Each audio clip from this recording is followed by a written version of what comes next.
December 22nd rundown. It's a short rundown week. We have today, tomorrow, and then that's it. No more rundowns probably till the new year. So let's start NFL as we always do. We got a couple losers on the show with Smitty. I guess it doesn't matter who he has on the show. Everyone's losers around here except me. It doesn't matter if we had Nate. It doesn't matter if we had Big Cat. Everyone has losers. So we'll start with you, KFC. Did you ever think the Jets were going to win that game? No, right? No. I mean, I tweeted you the most confident I ever got was like 5% chance of winning. When Brady threw that pick, I'll admit I kind of got my hopes up just for a split second. As soon as they didn't score or capitalize on that, though, I knew it was over. There's no anybody any Jets fan who truly thought they had a shot at winning that game is just battered to the point of delusion. But hey, it actually ended up pretty good for me. We actually moved up in the draft. It was a win-win for me. Either we shit all over you guys and we got that, or we moved up in the draft. It was actually a good Sunday for me. That's how bad it's gotten for me. That was a good Sunday. Now, flipping over to the other side, somebody got their lungs ripped out. The Eagles. I mean, what's the thought process there? Losing to the Redskins, who are arguably the biggest joke franchise in the NFL. You were all pumped up. All Philly people were pumped up. Seemingly thought you guys were legitimately going to make the playoffs. Is Chip Kelly still like this great coach you guys have, or are you coming to the realization that you guys are maybe the biggest fraud team in the NFL?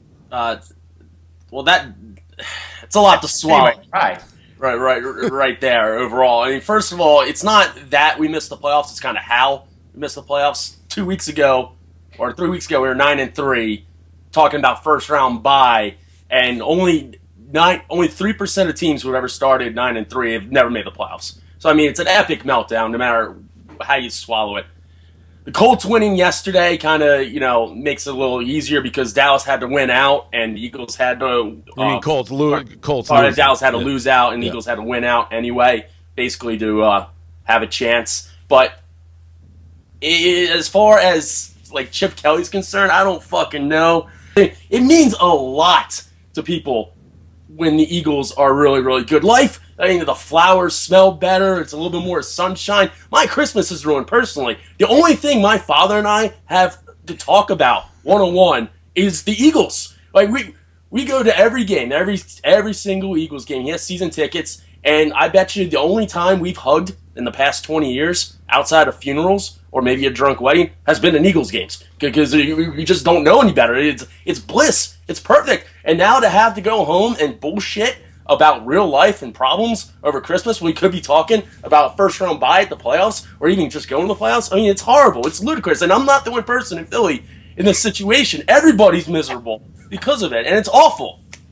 I just saw myself in the picture. I look like I should be in like Stand and Deliver right now. I look like Essay with this like this shirt and the hat. Anyways, it's the top button. That's it. Yeah, all the way up. I got a great kick. First of all, it is like I said this the other day in the rundown. I think, did you like Silver Linings Playbook? Yeah, I thought it was a good movie. I mean, around here, it is kind of realistic how, especially in the area they filmed it in, just kind of that degenerativeness and passion for the team and just the family atmosphere, like that. Like Robert De Niro, like reminded me of my dad. Like it's kind of how we operate. But yeah, I thought it was a good movie. Yeah, maybe we like it a little more because it is about. No, I liked it, and that's how I picture Eagles fans. That's exactly, and you kind of described it. And then, I mean, the kick in the junk is that Cowboys fan you posted just talking all sorts of shit. You just keep playing, bitches. You just keep playing. How about December now, motherfuckers? All you bitches that talk shit to me on my video all week. How you like them Cowboys now, you motherfuckers? How you like us now, bitches? First place, motherfuckers. Cowboys just kicked your fucking pussies out. Yeah, what you got to say now? Just really in your face. For me, for Patriot fans, I've said it now for like 4 weeks in a row. It's just about staying healthy. The Patriots, and this is the most important thing I can say, we're going as far as Brady takes us. And Brady is at the point now of like Manning, where people just suck his dick no matter what. But he's the biggest X factor with us, because he made some bad plays versus you guys, like when he flushed himself out of the pocket with no pressure. And those are the plays you can't make. There's going to be pressure, especially if we play Seattle in the Super Bowl. So he's just going to take what the defense gives him and not make mistakes. By the way, what are we thinking on, speaking of the Seahawks, Marshawn Lynch, the interview stuff? Facts. Thanks for asking. What's that? I said thanks for asking. That's a key take. Talk about it. No, I said thank you for asking. Appreciate it. Marshawn, can you describe the 79-yard touchdown run? Thanks for asking. How about the stomach issue early in the game? I appreciate you asking about my stomach. Thank you. All his junk. Are we pro-Lynch, anti-Lynch? We think it's funny. What do we think on this guy, KFC?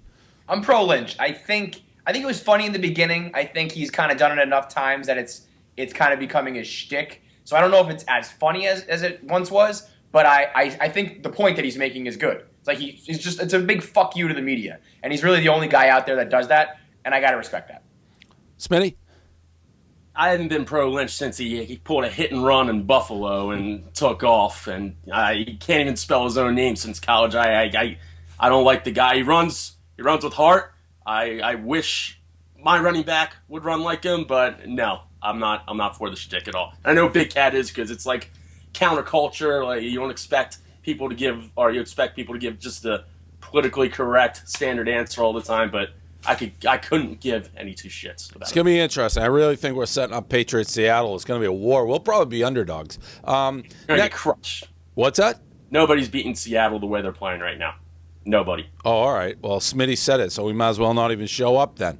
I didn't say that. I didn't say that at all. If the Jets were giving you I mean, I know you came away with the win, but when the Jets are giving you a handful, the way they've been playing, I wouldn't be confident after yesterday. You can put any team up against Seattle right now. That team is playing fucking angry. The Jets always give us trouble. I said that game would give us trouble. That didn't surprise me at all. I have no doubt we win the Super Bowl. No doubt. I think Seattle's very good. It'll be not even show up. Any other team? No, well, you're saying we might as well not show up. It'll be a very good game. I'm saying Seattle's a worthy opponent. I look forward to the challenge. Nacho assault.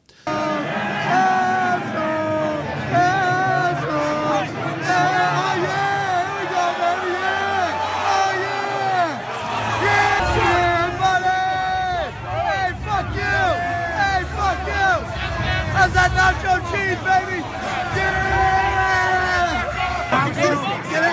Yeah! So much cheese! So much cheese! Now, the key to this was, first of all, the name on the back of this guy's jersey, Cod Maserati. I don't know what that means. I don't know if he has a boat. I don't know what's that. God Maserati, but either way, it makes no fucking sense. Did it say God or Cod?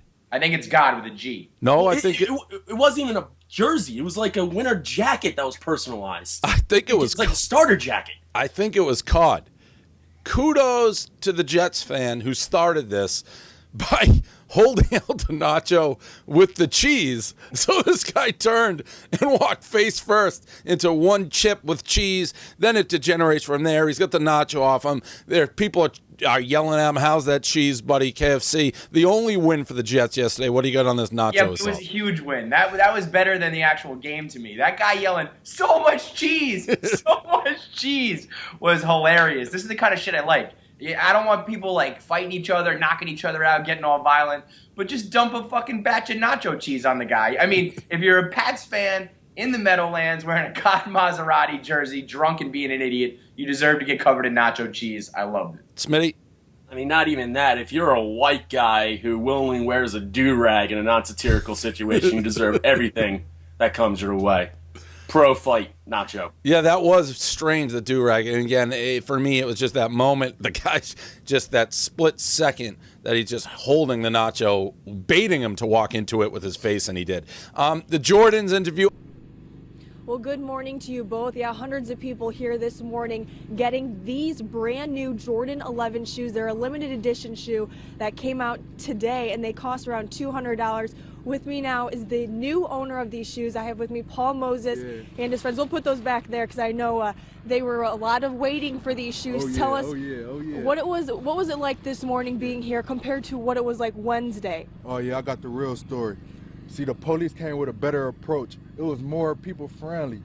See, last Wednesday it was so crazy. I never seen people get shot with mace balls, getting shot 20 times or 50 times. Or 50 times. My buddy got his head shot off. I sure did.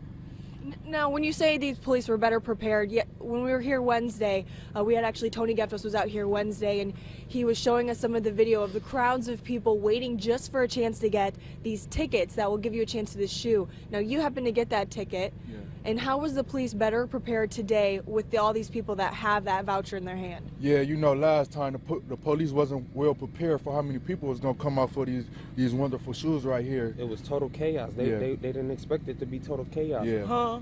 Yeah. So what makes these shoes so special, though? Now that you have them, you finally have them. Why are they so important to you? Let me tell you a little bit about these shoes. You see, you got the icy gum bottoms. Just lick them. Yeah, these like a limited edition. These are never coming out again. And Michael Jordan know what he's doing. And he's not lying. All right, well, we're glad that you finally got these, and glad everything went smoothly today. You know what?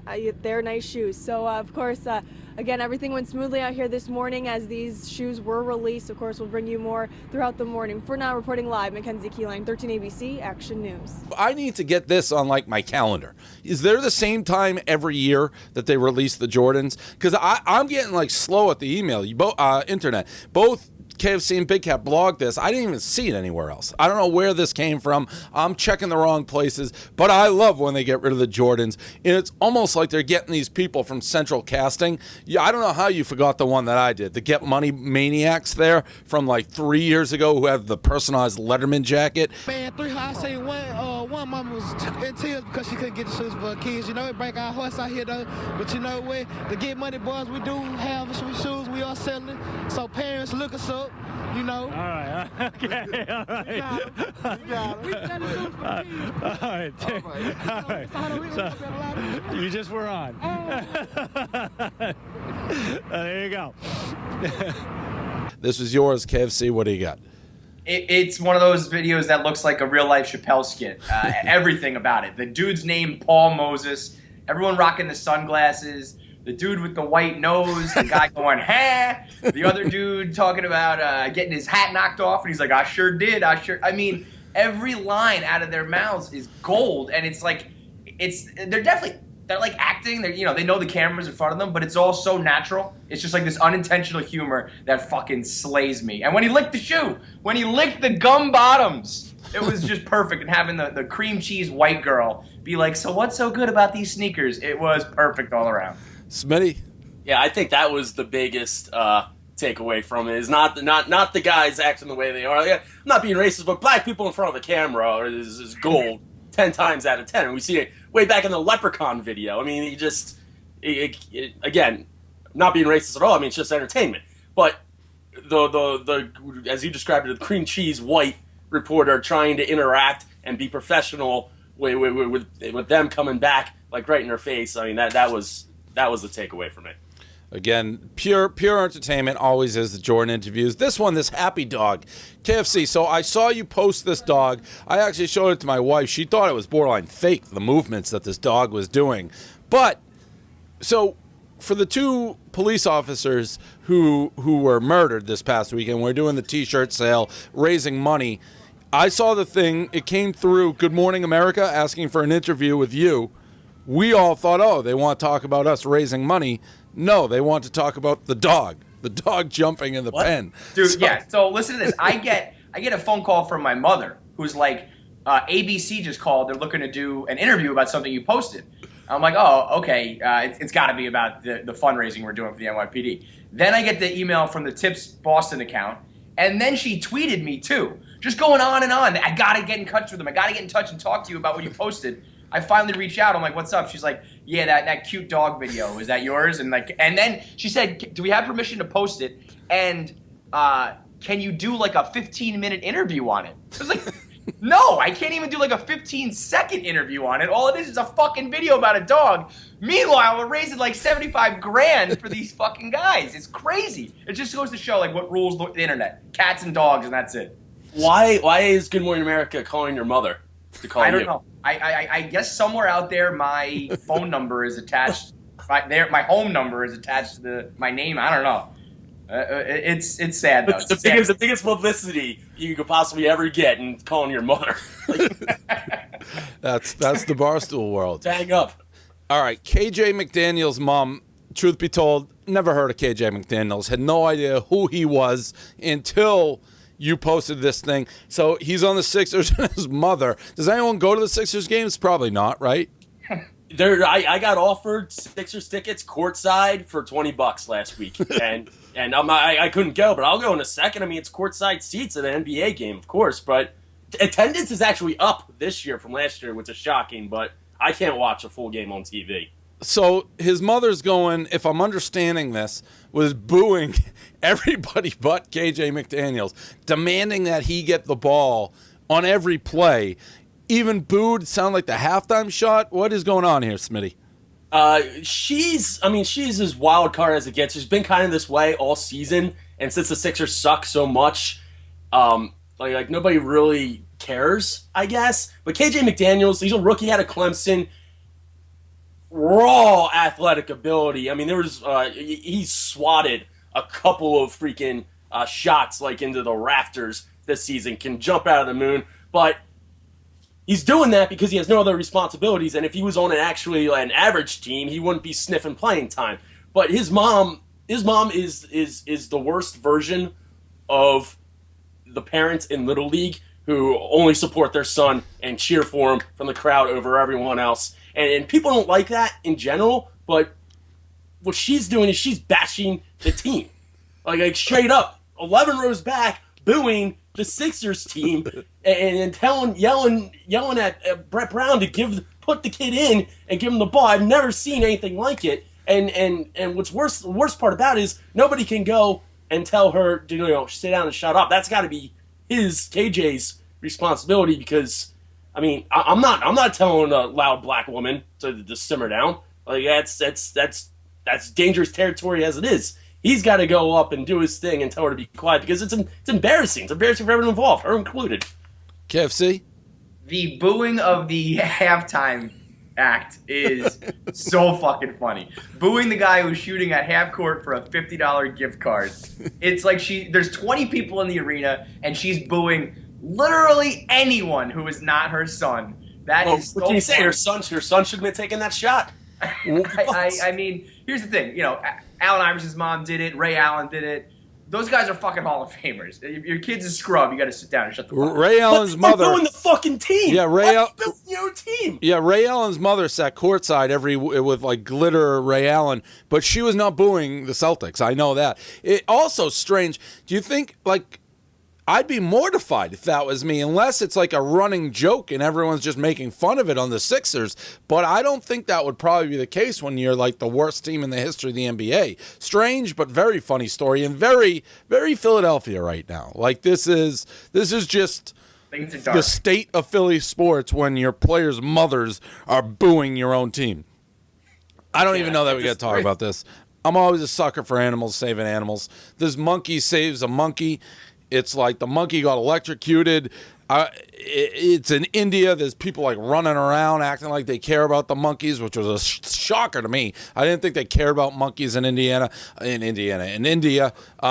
Monkey gets saved. Anybody have anything on this monkey? I just think it's something we have to talk about. Monkey saves monkey.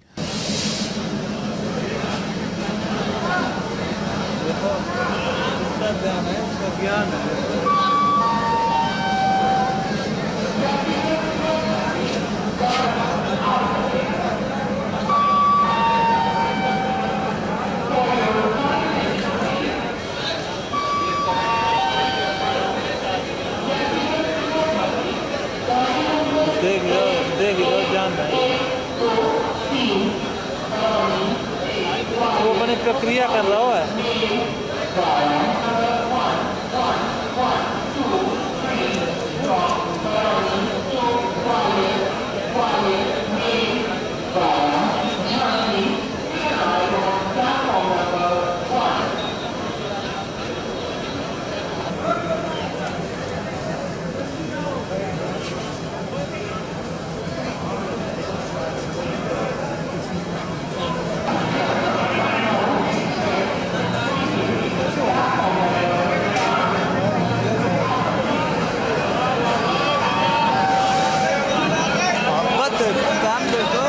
reminded me of like when you're trying to like get your drunk buddy like up and out of the bar or something like that. Just fucking throwing him around, slapping him in the face, throwing water on him, trying to wake him up. But you know, I know we've been going at it over animals, but it was a feel good story. I was happy to see that monkey survive.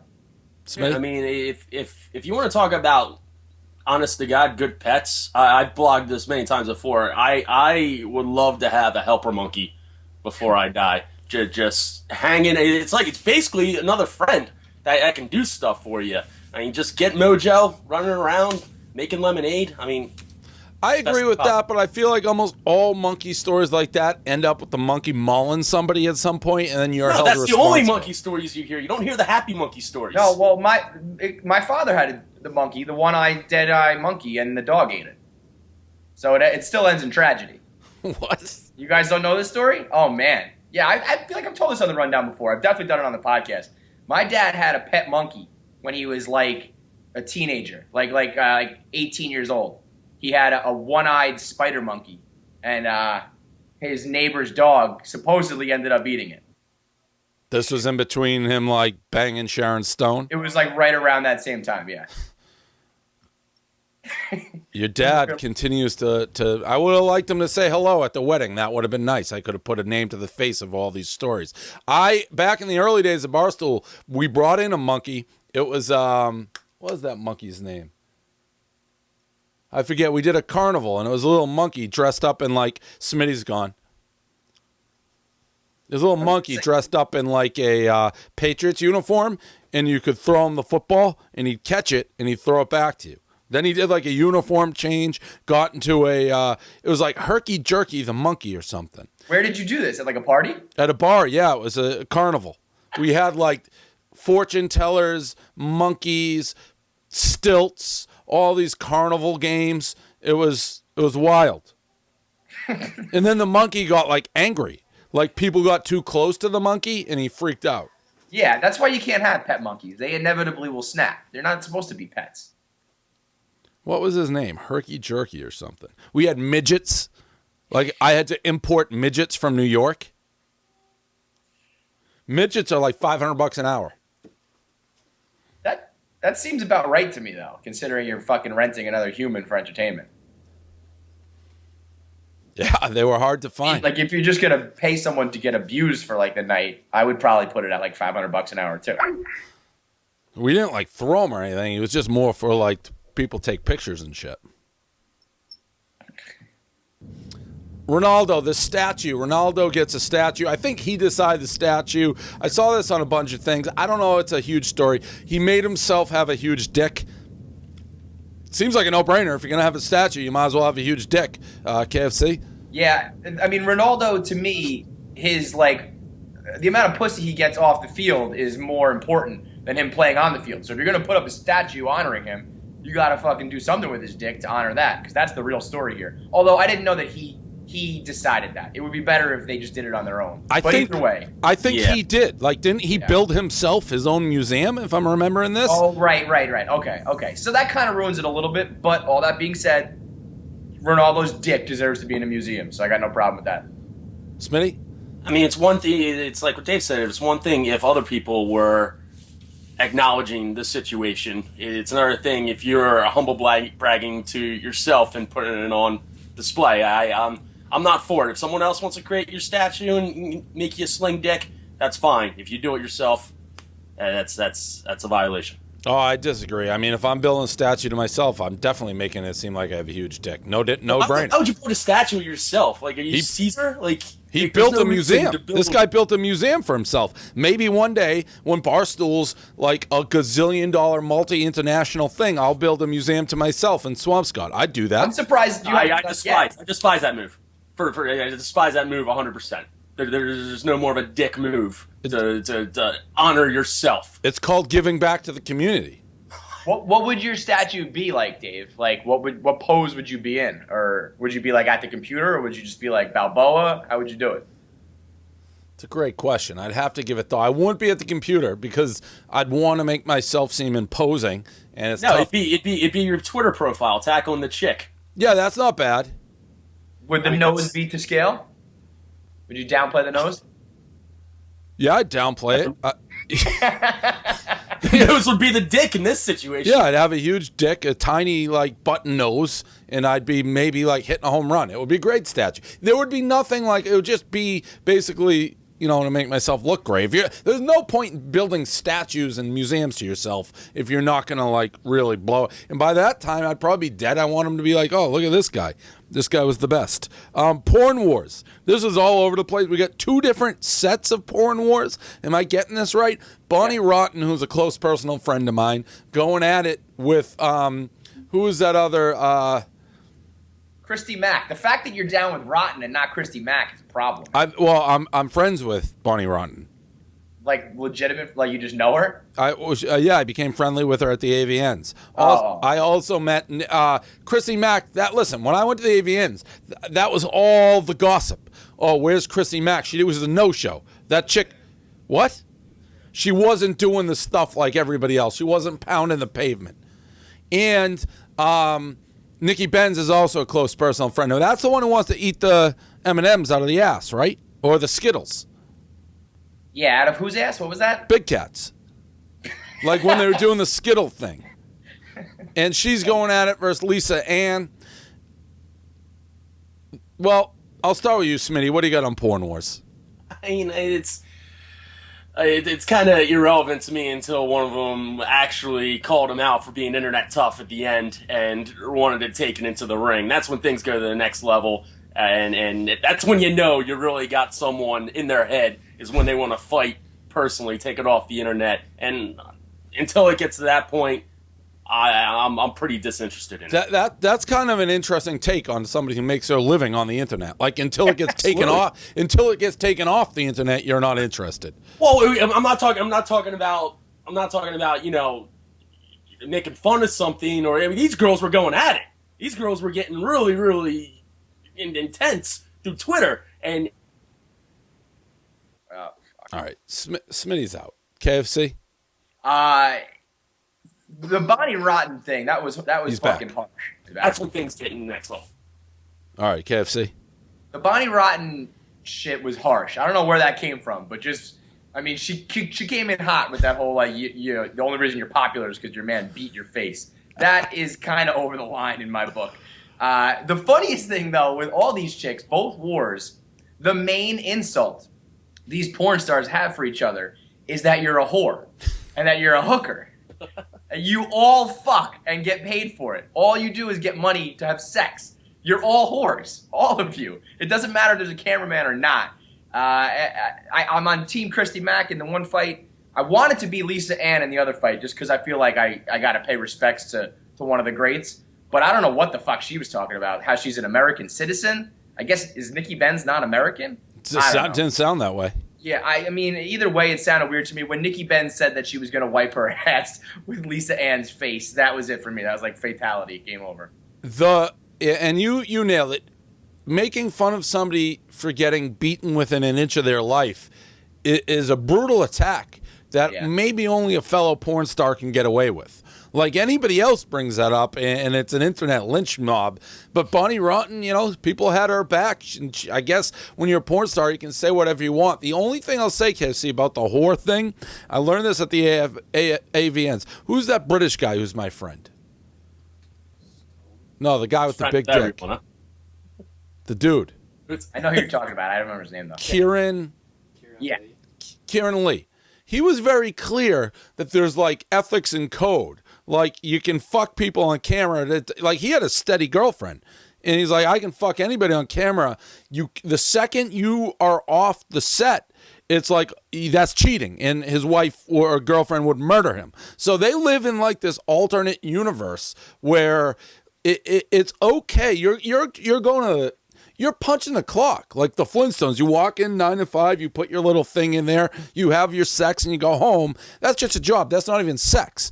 The second you have sex outside of that, you can become then a hooker or a cheater. So they're weird like that. They're very strange like that. That's a rundown. I don't know if Smitty's come back. Smitty's in and out. Whose fault was that? His connection? And this is for anybody who wants to tune out right now. And Feidelberg may have to come back in. The Homeland finale Oh my God. Yo, the fact that Feidelberg and K. Marco both kind of liked it. They should be fired for that. That was the worst episode of TV I've ever seen in my life. That infuriated me more than anything's got me upset in about 2.5 years. I quit. I don't care if it's the best show forever. That was such a slap in the face and an insult.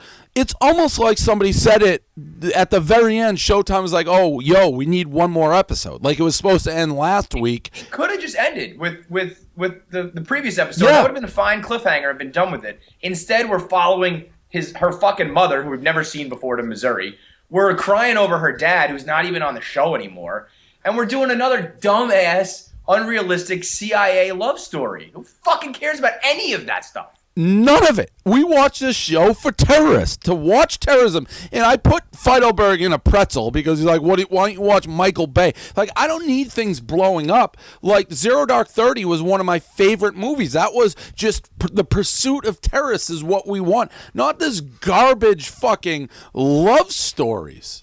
Should you go on Skype? You can bring them on this. I hadn't seen you looking like a vato. No, and I mean, there was not Haqqani wasn't in it at all. The main villain of the whole season was not even like discussed or mentioned in the finale. Nothing. The Dar al-Dal thing didn't even like materialize in like a good cliffhanger manner. It was like they made it up. It was like season 2 and 3 where they were making shit up and didn't know what to do. That was that episode. You literally, if you've never seen that show, you may not know that was about terrorism. That show. The Homeland Twitter account was tweeted out hashtag Quarry, kind of like Brangelina, like when Quinn and Carrie got together. Like the fact that's what they're talking about from the finale of that season, the makeout session, the couple getting together. Fuck that. It was the most infuriating thing, and I've given them two. They already had 2 strikes. Mm-hmm. The first strike they had was with Dana that whole season. That basically made me quit. The bigger one, which I let slide just because I was enjoying this season, is they blew up the entire United States government and never addressed it. Like the end of the season, they murdered everybody. The only people in our government who lived was Kerry, Saul, and Brody, and they never even thought about pursuing what happened there. This season, they almost like started fresh. I feel like they just forgot about everything, made a completely new show, and up until the finale, I thought it was great again. I thought it was like almost as good as season 1, and then they just completely erased all of it.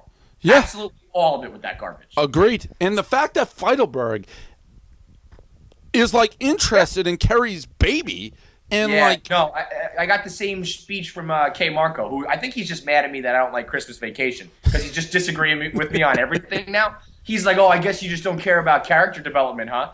Like, no, of course I care about that. I just don't give a fuck about Carrie and her mom that we never knew, and the baby, and all that shit from the bad years of Homeland. Feidelberg, you're an idiot. You're an idiot. Look. I don't know. Can you hear me?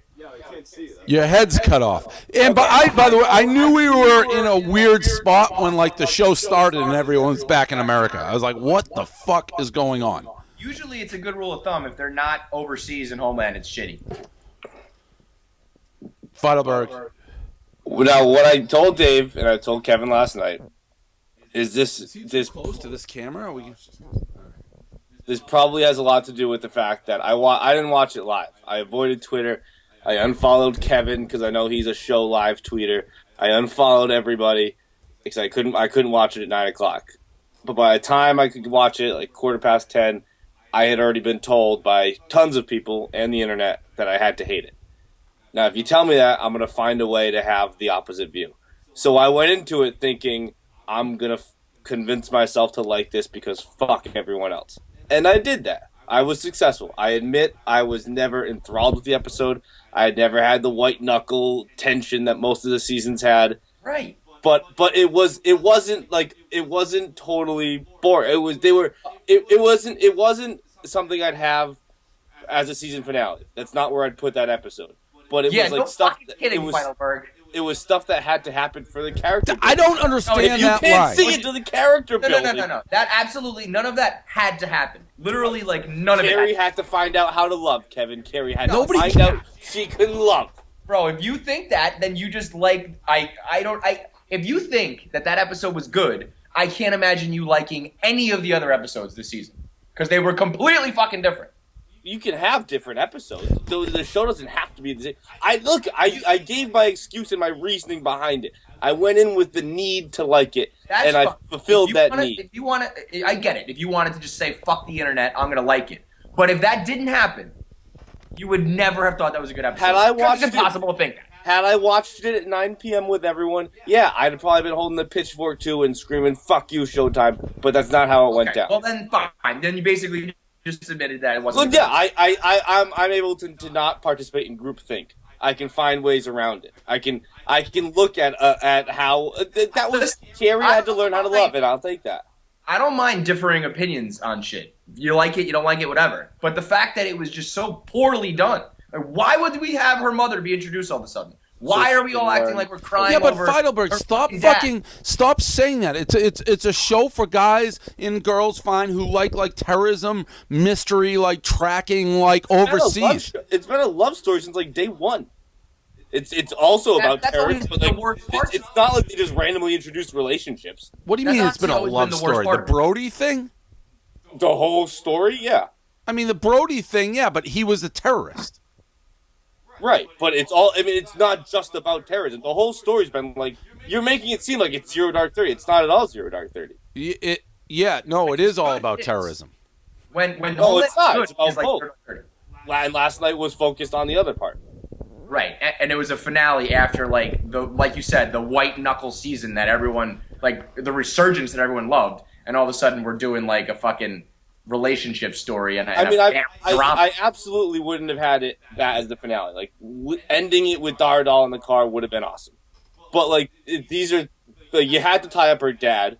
You had to tie up fucking. I mean, honestly though, did you? Like, I don't think if they just never addressed. I mean, Dave just said it. They never addressed blowing up the whole fucking government. That's insane. But we have to wrap up her dad. Who fucking cares about her dad? They blew up our entire government. Everybody in our government was there and died. And they never brought. It's just like they. I told you at one point this season they're like, we can't let another 9/11 happen. It's like, what about when they blew up our entire government and killed everybody? Every official we have is dead. When do they say that, though? We can't have another 9/11 happen? They were talking about it when it was like maybe Quinn was. It could have been a scene where they were talking about why they do it, but they specifically said 9/11. Oh, it was actually check that. It was Saul sitting with the terrorist in the thing, being like, oh, and they were debating whether he had anything to do with 9/11 when he was being held hostage. It's like, fuck, Saul, what about 9/11? That's a tragedy. But every single one of our government officials got blown up and killed. That was a major terrorist event that apparently I'm the only one who remembers happened. I honestly think that they just scrapped all of that. I think that when they scrapped Dana and the family, they scrapped all those storylines. Brody was dead. They created a new show. And then for the finale, they went back to that old bullshit. So, I mean, it means that we're going to have this stupid... I'm out. I quit. Hey, Homeland, I'm out. I had quit before, and then I heard so many good things, they wrote me back in. But now... You don't think Saul and Dana's going to be interesting? Saul and Carrie? No, I mean, not... I guess. What do you mean you guess? Saul's going to be the new head of the CIA, and his right-hand woman's going to hate him, and they're going to be fucking bashing heads. Or maybe he's going under, like I said, Dave. Maybe he's going under, and he's working with Dardal just to set him up. Hey, John, that would be great, except that we'll probably get like 3 or 4 more hours. Except there are questions we have for next season, which is what Finale's supposed to do. And figuring out what her mom and her fucking brother is doing. Nobody cares about half that show. You couldn't fit all that into one episode, so that's why that's setting it up for next season. That's what the whole second half of that episode was, setting the stage for next season. They spent 1 minute on Darnadal and Saul. The rest was Terry and a stupid baby. You could have done that ending where you set up everything you just explained in 30 seconds and not had 50 minutes of garbage before it. Well, what do you have instead? What's I don't know. I'm not sitting here telling you I'm a fucking TV show writer. I'm telling you what they put out there. Even the drunk guy in the 300s yelling, "Brady, you suck," still offers him an alternative. Barstool says, Brady, you should have thrown to fucking LaFell there, not Gronk. That's still, oh, come on, let's not be stupid here, Fud. Just keep us in Islamabad for one more episode. Right. Show us that Kerry's about to die trying to get out of the country and something. Just don't fucking all of a sudden. How the fuck did Quinn get back to the United States? Perfect example. That's what I would have liked. I would have liked to know what Hassani's doing, and I would have liked to see how Quinn got out with the help of German intelligence. That would have been They probably just fucking gave him a passport. Yeah, they said that in one sentence. They spent 45 minutes on this gross baby, a mother from nowhere, in her feelings, that in a funeral that nobody gives a flying fuck about, Feidelberg. I like the care. I think everyone just hates Carey too much. Carey's a good character. Carey's an interesting character. You already said, I don't even. This is we're dumber than they are. You already said you're just doing this to be a devil's advocate. So I'm done. Mic drop. I did say that. All right, later.